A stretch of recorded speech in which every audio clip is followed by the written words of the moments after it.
देखिए हर खबर यहीं पर। सब्सक्राइब कीजिए TV9 भारतवर्ष।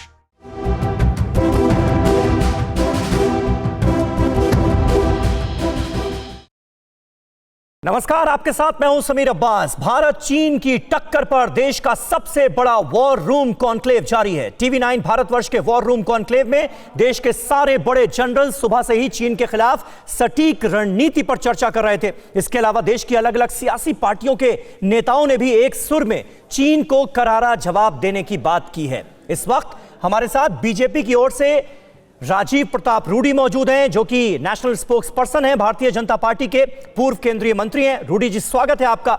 और कांग्रेस की ओर से चरण सिंह सापरा मौजूद हैं, जो कि नेशनल स्पोक्स पर्सन हैं भारतीय राष्ट्रीय कांग्रेस के। इन दोनों नेताओं के साथ हम वॉर रूम कॉन्क्लेव को आगे बढ़ाएंगे, लेकिन उससे पहले इस वक्त की एक बड़ी खबर आपको दे दें।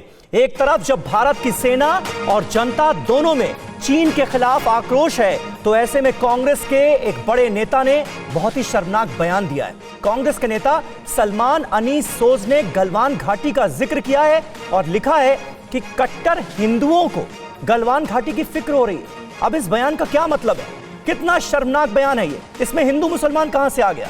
ये सारे सवाल जो हैं ये जहन में उठते हैं सलमान अनीस सोज के इस बयान को देखने के बाद।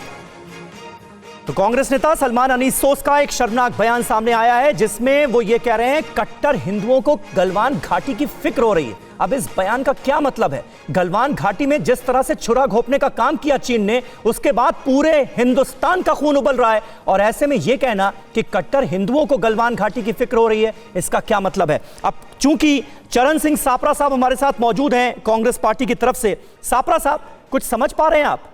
क्या कहना चाहते हैं सलमान अनीस सोज? देखिए, ये खबर तो मैंने अभी आपके चैनल पे आपके माध्यम से मैं सुन रहा हूं।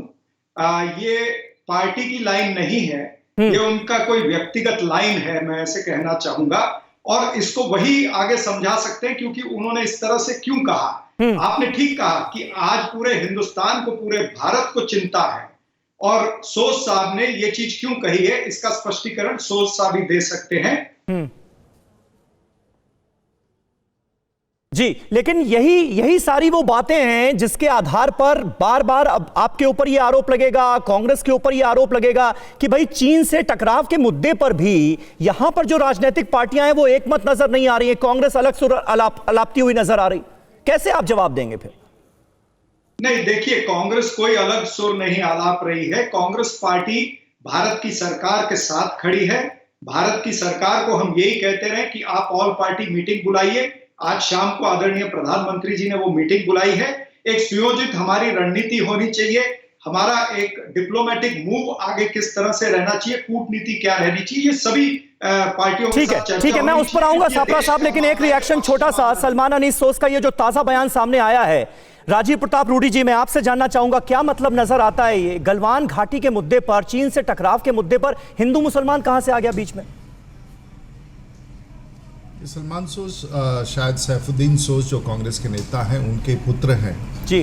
और मैं तो इसमें चरणजीत सिंह सापरा ने ये जो कहा है, इसको बहुत ऐसे लोगों के बयानों पर हम लोगों को चर्चा नहीं करना चाहिए। सापरा साहब बिल्कुल ही पैनलिस्ट हैं कांग्रेस पार्टी के, उन्होंने ठीक ही कहा है।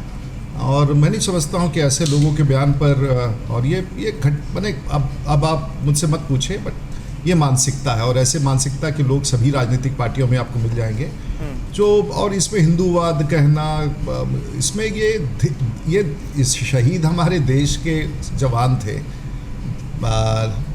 लड़ते लड़ते मरे हैं, तो इनके बारे में इसे टिप्पणी करने वाला आदमी के बारे में इस टीवी चैनल पर कुछ समय दे। और वो नहीं, आप सही कह रहे हैं रूडी साहब, और ऐसे लोगों की बातों को नेग्लेक्ट करना ही उनका सबसे बड़ा इलाज है। लेकिन रूडी साहब, आज क्योंकि ऑल पार्टी मीटिंग होने जा रही है, शाम 5 बजे ऑल पार्टी मीटिंग है, जिसमें तकरीबन 20 पार्टियों के मुखिया जो हैं वो प्रधानमंत्री के साथ मीटिंग में शामिल होंगे। उसको लेकर एक विवाद ये हो गया है कि भाई आम आदमी पार्टी हो, आरजेडी हो, ये तमाम पार्टियों की तरफ से ये कहा जा रहा है कि भाई हमें न्योता नहीं दिया गया, जबकि भारत और चीन के टकराव के मुद्दे पर वो भी अपनी राय जाहिर करना चाहते थे। इस विवाद की वजह क्या आपको नजर आ रही है, और ये विवाद क्यों नौबत आई कि ऐसा विवाद हुआ?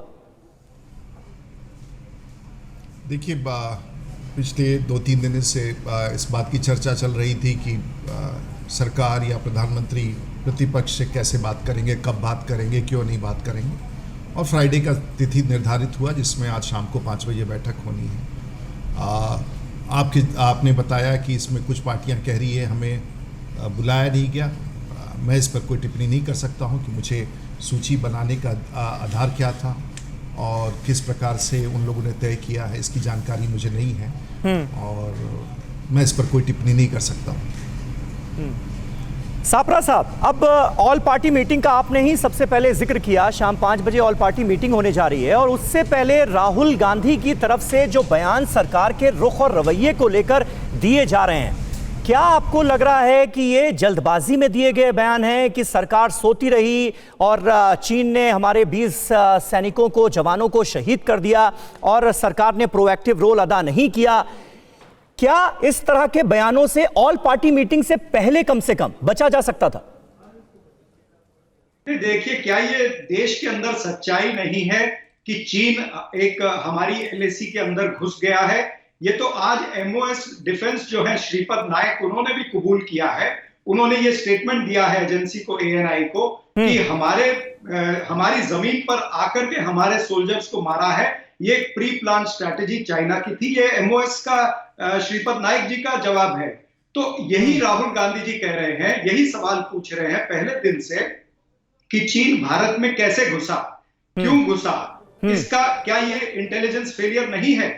और अगर हमारे जमीन पर आया भी है तो हमारी खदेड़ने की स्ट्रेटेजी क्या है? ठीक है सापरा साहब, मैं इस पर आऊंगा। फिर भी कांग्रेस पार्टी के नेता की तरफ से यह कहना कि सरकार सोती रही, यह बयान किस आधार पर दिया गया, यह मैं आपसे जरूर जानने की कोशिश करूंगा, वो भी ऑल पार्टी मीटिंग में प्रधानमंत्री की राय लिए बिना, उनसे बातचीत किए बिना। लेकिन इस बीच एक अहम खबर हमारे पास आ रही है। कांग्रेस के एक और नेता हुसैन दलवाई का हैरान करने वाला बयान सामने आया है। चीनी सैनिक नहीं, भारतीय सैनिक ही शहीद हुए हैं, ये दलवाई कह रहे हैं। हुसैन दलवाई बिना हथियार के क्यों भेजे गए भारतीय जवान, ये सवाल भी वो उठा रहे हैं। भारतीय जवानों के पास सिर्फ छड़ियां थी, ये कह रहे हैं। क्या सीमा आरएसएस की शाखा है, ये हुसैन दलवाई कह रहे हैं। जरा सुन लेते हैं उनका पूरा बयान और उसके बाद उस पर हम बातचीत करेंगे। शस्त्र वो गए थे, बिना शस्त्र गए थे। वो चीन के भी बिना शस्त्र आए थे ऐसा बोला जाता है, लेकिन वो आए, वो लाठी लेके उसको खिले लगे हुए थे और लोखंड लगाया हुआ था और उससे उन्होंने मारा। एक भी उनका जवान मरा नहीं, सारे हमारे मरे। कई घायल हो गए, घायल जल्दी से जल्दी अभी काम पे फिर जाएंगे बॉर्डर के ऊपर बोला जाता है, लेकिन मुझे ऐसा लगता नहीं। बड़े पैमाने पे नुकसान हुआ और ये हमारी जो नीति है उसके ज़रिए ये हुआ। ऐसे कैसे हम हमारे सैनिकों को बिना शस्त्र भेजें? वो लड़ते और फिर कुछ होता तो मैं समझ सकता हूँ, लेकिन उनको लड़ने का मौका ही नहीं मिला। उनके हाथ में लाठी देते हो, ये क्या आरएसएस की शाखा है? तो यहाँ सैनिकों को क्यों भेजते हो? आरएसएस के लोगों को वहाँ भेजिए लाठी लेके, वो बॉर्डर का ये करेंगे, सुरक्षा करेंगे। रूडी साहब हमारे साथ मौजूद हैं। रूडी साहब, देखिए, तो दलवाई साहब का बयान है, वो कह रहे हैं कि निहत्थे भेजे गए और वो ये भी दावा कर रहे हैं, अब इसका आधार पता नहीं ना जाने क्या है, वो ये भी दावा कर रहे हैं कि कोई भी चीनी सैनिक मारा नहीं गया। लेकिन ये जो बात कही गई दलवाई साहब की तरफ से, ये राहुल गांधी भी बार बार कह रहे हैं कि निहत्थे भेजे गए हमारे जवान। हालांकि जो एस जयशंकर साहब हैं, उन्होंने ये क्लियर किया कि जवानों के पास हथियार थे। लेकिन थोड़ी देर पहले ही कांग्रेस पार्टी के प्रवक्ता अभय दुबे हमारे साथ मौजूद थे, तो उन्होंने कहा कि देखिए, जब बात सीमा पर आए ना और ये पता चले कि भाई दुश्मन कब्जा कर रहा है हमारी जमीन पर, तो फिर पुराने समझौतों की याद नहीं दिलानी चाहिए, क्योंकि 1996 का समझौता यह था कि एलएसी पर 2 किलोमीटर के दायरे में कोई भी फायर नहीं होगा, गोलियां नहीं चलेंगी। क्या कहेंगे आप इस पर? देखिए, मुझे 2 मिनट का समय दीजिए जी प्लीज। और हुसैन दलवाई साहब ने क्या कहा उनके बारे में, वो कांग्रेस में रहे हैं, एमपी रहे हैं, और मैं नहीं समझता हूं कि वो इसके बारे में उनकी टिप्पणी को अभी एक क्षण के लिए मैं कोई संज्ञान लूँ। उससे मैं आगे बढ़ूंगा। और ये कांग्रेस के लोग, चाहे सूद साहब का बयान हो या दलवाई साहब का बयान हो, इस देश में उनके नेता का एक बयान ऐसा कल आया जिसके कारण ये सब बातें उभर के आया। उनके नेता का बयान क्या था? उन्होंने कहा कि बिना हथियारों के भारतीय सैनिकों को वहाँ भेज दिया गया और दलवाई साहब कह रहे हैं कि अब एक चीनी भी नहीं मरा, यानी कि इस बात का अनुमान आप लगाएं। 1996 में ये समझौता हुआ, उस समय देवी गौड़ा साहब की पहली बार सरकार थी, उसके बाद हुआ था कि हम लोग सेल्फ रेस्ट्रेन करेंगे, हम लोग हथियार के साथ नहीं गए। 2005 में हुआ, 2012 में हुआ, 2013 में हुआ और बार बार उन्हीं बातों को रिटरेट किया गया। और मैं ये समझने में असमर्थ हूँ, और वो आज भी है। देखिए, चीन के साथ जो लड़ाई है ये आज कल नहीं हुआ, ये पिछले 55-60 साल से हो रहा है। जिस समय नेहरू जी ने चीन ने अक्साई चीन पर 35,000 स्क्वायर किलोमीटर छीन लिया 1950 और 62 के बीच में, और नेहरू जी ने पार्लियामेंट में कहा था कि वहाँ तो एक ब्लेड भी घास का नहीं होता है। तो इस प्रकार से वो लंबा लेगेसी है। अगर आप देखेंगे कि 2003 से लेकर 2014 तक लगभग 30 बार फेस ऑफ हुआ है, इंट्रूशन हुआ है, और उसकी लंबी कहानी है।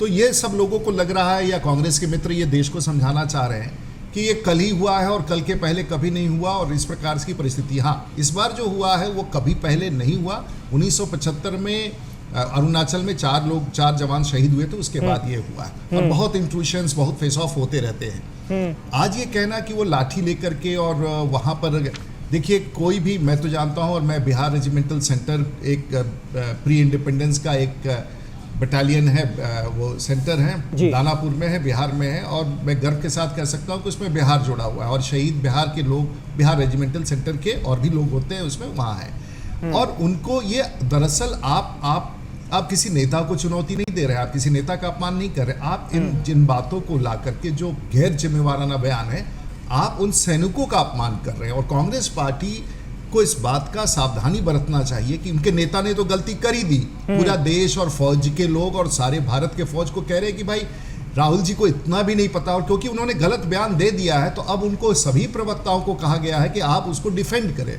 ठीक है, चरण सिंह सापरा जी, क्या आज आप ये बात मानेंगे कि हाँ, ये गलती हुई है, राहुल गांधी ने जल्दबाजी में ये बयान दे दिया कि भाई जवानों को निहत्थे भेज दिया गया, या फिर अभी भी आप डिफेंड करेंगे उसको? नहीं, देखिए, मैं आदरणीय रूडी साहब बहुत सीनियर हैं, ये सारी बातें जानते हैं। मैं इनको भी और आपको भी बताना चाहूंगा जी कि ऐसे समय में आप 96 और 2008 और 2013 की आड़ में छुप नहीं सकते। वास्तव बात ये है कि हमारे 20 जवान वहां पर शहीद हुए हैं, और सामने अगर चीन के जवान, अगर वो उस तरह के हथियार लेकर के आए जिस तरह से सारे मीडिया ने दिखाया कि कील लगे हुए थे या पैटर्न थे उसके ऊपर कील लगे हुए थे, इस तरह के जो हथियार लेकर के आए, जो जानलेवा हथियार है, और वो जानलेवा हमला जब होता है और हमारे सैनिकों के पास अगर हथियार है, उन्होंने यूज नहीं किया। हम सैनिकों के खिलाफ नहीं बोल रहे, हम ये कह रहे हैं कि उन सैनिकों को किस दिल्ली के आका ने ऑर्डर दिया था कि आपको हथियार वापरना नहीं है, आपको 96 और 2000 की। एक मिनट सापरा जी, माफी चाहूंगा, आपको रोक रहा हूं। आर्मी की तरफ से, भारतीय सेना की तरफ से एक प्रेस कॉन्फ्रेंस की जा रही है। Specially to all the security forces who have been successful in the recent operations, the Jammu and Kashmir Police, the CRPF, and the units on ground of the Indian Army. They have done wonderfully. We have had a spate of successful operations, with the latest one which was conducted over the last 24 hours plus, in which we have got 8 terrorists neutralized in 2 different operations. I must specifically make a mention of the one in which we neutralized 3 terrorists, which was next to the mosque. Extreme restraint was exercised by the security forces to ensure that no damage was caused to the structure. I must also make a mention here that with every operation that is being concluded, we are moving on the path of peace. I can feel it on ground. There is a palpable difference that at the end of every operation, the next operation is taking place under much cleaner circumstances, if you can put it. And for this, I would also compliment the Awam of Kashmir, because they are believing in peace, and it is their belief in peace which is leading to these successful operations. And I'm sure at the end of the next few months, we will be able to take this peace process forward and ensure that normalcy is brought into the environment. In the last few months, in fact beginning of this year, we have had almost 102 terrorists neutralized, and because of the professional manner in which these operations have been conducted, we have had just 1 or 2 civilian casualties, which means that the security forces have exercised extraordinary restraint. And that is because we want to retain that connect with the Awam. And I would like to commit here that all of us will continue to conduct our operations in a manner where we cause minimal inconvenience to the environment. Another important message I want to give here is that of the 49 new recruits who got enrolled into the rank of terrorist tanzeems, 27 have been neutralized. I would like to say here that it doesn't give us any pleasure to neutralize these young boys. But if anybody takes up arms and is causing harm to others, we will do what we are doing. But to stop this whole process, a large number of steps are being taken. Before the operations actually get implemented, we are making further appeals to the militants to surrender. We have had limited success on this front, but where we have been very successful, and I must compliment the security forces here, is our ability to prevent new recruitment as well as to identify those people who are on the cusp of recruitment. तो देखिए 24 घंटे में 8 दुश्मन देश के ढेर कर दिए हैं हमारी सिक्योरिटी फोर्सेस ने। जम्मू कश्मीर में सुरक्षा बलों के हाथ बड़ी कामयाबी लगी है। 8 आतंकवादियों को मार गिराया है सुरक्षा बलों ने। और हमारे साथ 2 खास मेहमान लगातार बने हुए हैं। राजीव प्रताप रूडी जी हैं, चरण सिंह सापरा हैं। रूडी जी, मैं आपसे जानना चाहूंगा, क्योंकि गृह मंत्री अमित शाह ने पार्लियामेंट में लोकसभा में जो बयान दिया था उसका जिक्र चीन का जो सरकारी चैनल है CGTN वो भी कर रहा है, और वो बयान हम सबको याद है जिसमें गृह मंत्री अमित शाह ने यह कहा था कि अक्साई चीन के लिए, POK के लिए हम जान भी दे देंगे, इसे वापस लेकर रहेंगे। क्या आपको लगता है कि कहीं ना कहीं अब जो चाइना का रुख नजर आ रहा है और जिस तरह से अक्साई चीन को बचाने की कोशिश करता हुआ चाइना नजर आ रहा है, ये दरअसल झुंझलाहट में उठाया गया कदम है, जिस तरह से इस बार गलवान घाटी में छुरा घोंपा चीन ने? देखिए, आपने तो एक बड़े तस्वीर के साथ एक सवाल खड़ा कर दिया है। और अक्साई चीन हो या पाक ऑक्यूपाइड कश्मीर में जो पाकिस्तान ने हमारा इलाका चीन को दे दिया, ऐसे कई बड़े सवाल भारत के सामने हैं और वो पिछले 55-60 वर्षों में ये समस्याएं बनती रहीं। जैसा कि मैंने अभी, इन्होंने सापरा साहब अगर इतिहास में जाइए तो नाराज़ हो जाते हैं, वर्तमान की बात करिए तो नाराज़ हो जाते हैं। और ये इनका एक सवाल था भी कि क्यों, किसने निर्देश दिया हथियार नहीं उपयोग करने का। सापरा साहब, आप मुंबई रहते हैं और मैं तो पंजाब में रहा हूं बहुत लंबे अवधि, और मैं जानता हूं कि हम सब इस बात को समझते हैं कि अगर मेरा कोई गर्दन दबाएगा और मुझे अगर मारेगा और मेरे बगल में अगर पिस्तौल होगा तो मैं मरते मरते जो मार रहा हूं तो गोली भी चलाऊंगा। तो ना चीन की तरफ से कोई गोली चलने की सूचना मिली, ना भारत की तरफ से कोई गोली चलने की सूचना मिली।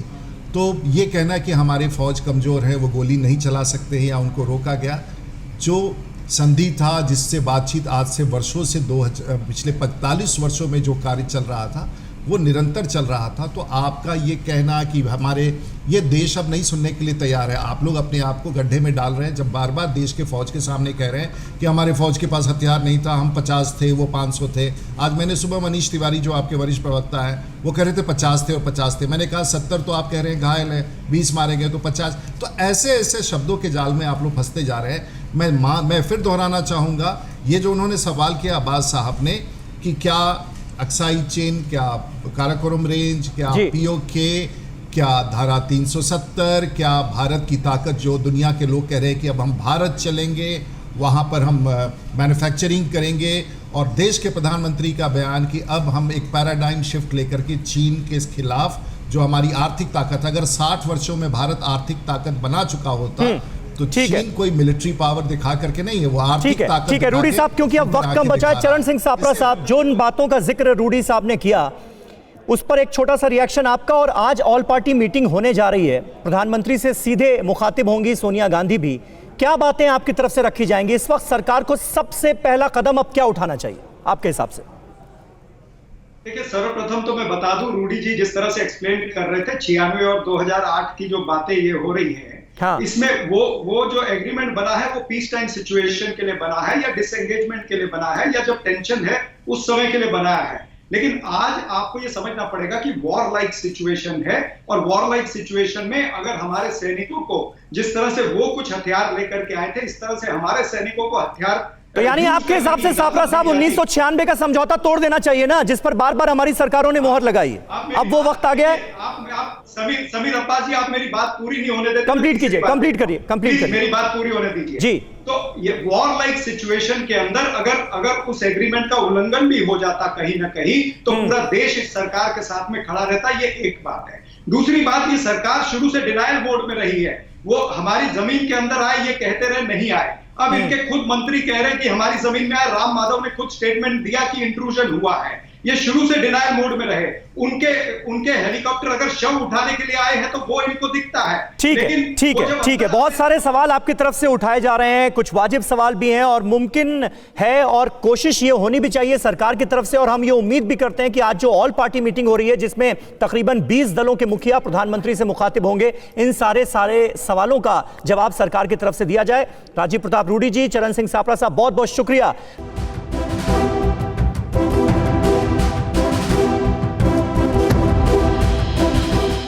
परवाह देश की, सोमवार से शुक्रवार रात 10 बजे TV9 भारतवर्ष पर।